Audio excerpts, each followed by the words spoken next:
بسم اللہ الرحمن الرحیم۔ السلام علیکم دوستو، امید کرتا ہوں آپ سب ٹھیک ہوں گے۔ ہچکی بظاہر تو کوئی بیماری نہیں ہے، نہ یہ کوئی بڑی چیز ہے، لیکن پھر بھی اگر کسی کو لگ جائے تو وہ بہت تنگ ہوتا ہے۔ بیسیکلی یہ معدے میں خشکی کی وجہ سے ہوتی ہے، اور اس کے علاوہ اس کے کچھ نفسیاتی یا اعصابی اثرات بھی ہوتے ہیں جس کی وجہ سے ہچکی ہوتی ہے۔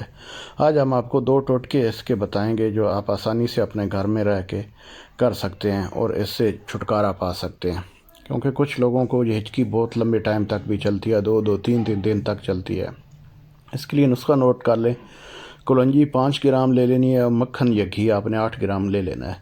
کلونجی کو پیس کے مکھن یا گھی میں ملا لیں، اور تھوڑا سا جب بھی آپ کو ہچکی کا مسئلہ پیدا ہو تو اس وقت تھوڑا سا آپ نے اس کو منہ میں رکھ لینا ہے، تو انشاءاللہ آپ کی ہچکی کو جو ہے نا فوراً آرام آ جائے گا۔ اس کے لیے جو دوسرا نسخہ ہے وہ آپ نے میٹھے بادام لینے ہیں، ان کا 5 عدد۔ اس کے علاوہ آپ نے کالی مرچ لینی ہے 5 عدد۔ شکر آپ نے لینی ہے 12 گرام، یعنی چینی آپ لے لیں 12 گرام۔ اس کو پانی میں پیس کر اس کی ایک چٹنی سی بنا لیں۔ دن میں 2-3 بار آپ لیں گے تو انشاءاللہ آپ کی جو ہچکی ہے وہ اس کو آرام آ جائے گا اور آپ سکون محسوس کریں گے۔ دوستو، آپ سے گزارش ہے کہ اس چینل کو ضرور سبسکرائب کریں۔ یہ چھوٹی چھوٹی ویڈیو ہیں اور یہ چھوٹے چھوٹے علاج آپ کو انشاءاللہ مستقبل میں بہت فائدہ دیں گے۔